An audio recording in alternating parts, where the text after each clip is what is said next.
네, 오늘 리뷰할 작품은 그 땅에는 신이 없다입니다.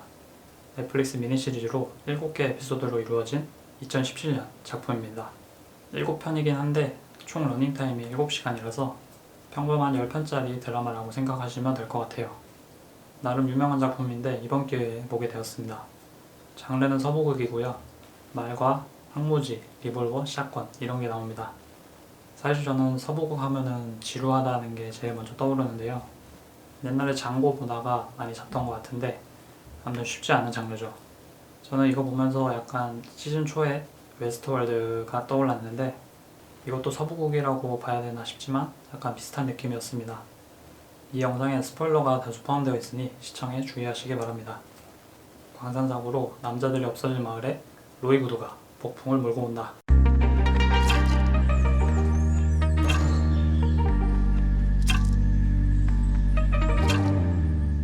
일단 설정 자체가 독특하죠. 제가 서부극을 많이 본 건 아니지만 여자들만 남아있는 마을이라 흔치 않은 소재죠.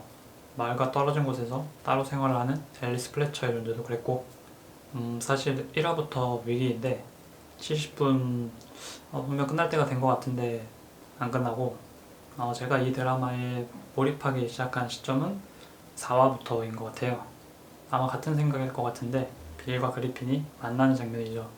사실 그 전까지는 프랭크 그리핀, 로이 구두, 빌 맥류 이 세 명의 연기만으로 끌고 왔다고 볼 수 있고 스토리적으로는 뭐 별게 없거든요.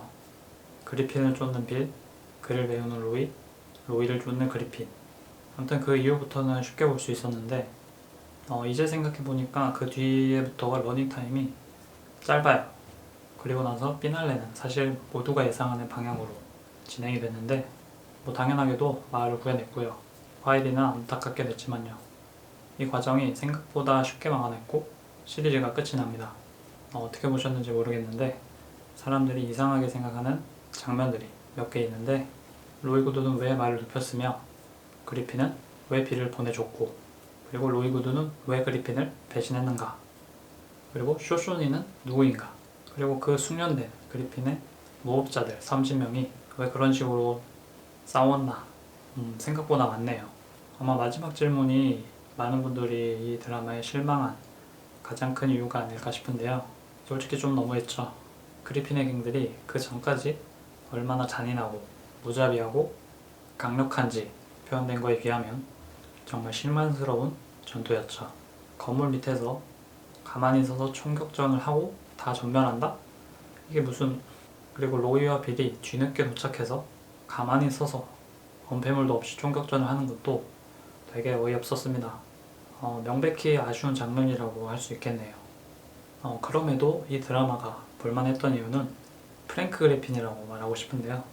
정말 이런 한정된 에피소드로 보여줄 수 있는 최고의 퍼포먼스가 아니었나 라고 생각을 합니다. 7편으로 이런 입체적이고 밀도 높은 연기를 보여주는 게 쉽지 않다고 봐요.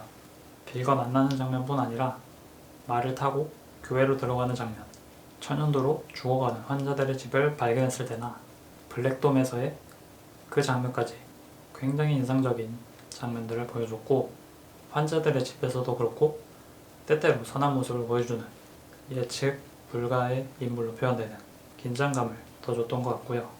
내 죽음은 내가 봤는데 이렇게는 아니요 라는 말도 인상적이었습니다. 빌 맥류도 딱히 활약한 건 없지만 느낌 있는 연기를 보여줬습니다. 한때 잘 나갔던 인물, 눈이 안 좋음, 그리핀을 추적하고 그리핀을 만나고 다시 라벨로 돌아오기까지의 이야기가 그리핀으로 인해 심장이 막 뛰었다면 그 심장을 진정시키는 역할을 빌 맥류가 한 게 아닌가. 특별한 건 없지만 좋았던 것 같습니다. 로이 구두 역시 비범한 인물로 세계관 최강의 총잡이 뭐 그런 느낌인데 그리핀 무리를 홀로 쫓아낸 경력이 있고 사실 로이 구두는 보여준 장면이 말을 다루는 모습들이 기억이 남는데 말 눕히기, 말 타고 빙빙 돌기, 뭐 글 배우기 이런 게 밖에 없긴 합니다. 사실 앨리스 플리처와 메리 아그네스도 나름 분량이 있는 인물들이었는데 딱히 기억 남는 장면은 없던 것 같아요. 뭐 앨리스는 로이에게 글을 가르쳐줬고 메리는 화이티를 잘 챙겨줬다? 뭐 이 정도? 아이오비 할머니가 되게 멋있었던 기억이 남긴 하네요. 정리해보자면 무난한 스토리, 하지만 피날레가 많이 아쉬웠다. 그럼에도 배우들의 훌륭한 연기력으로 어느 정도 커버했다. 그리고 말과 풍경 뭐 그런 게 좋았다. 조금 지루하고 마지막이 허무하긴 했지만 잘 만들어진 드라마라고 생각합니다. 나쁘지 않았어요. 잘 만들어진 드라마입니다. 네, 오늘 리뷰는 여기까지입니다. 시청해주셔서 감사합니다.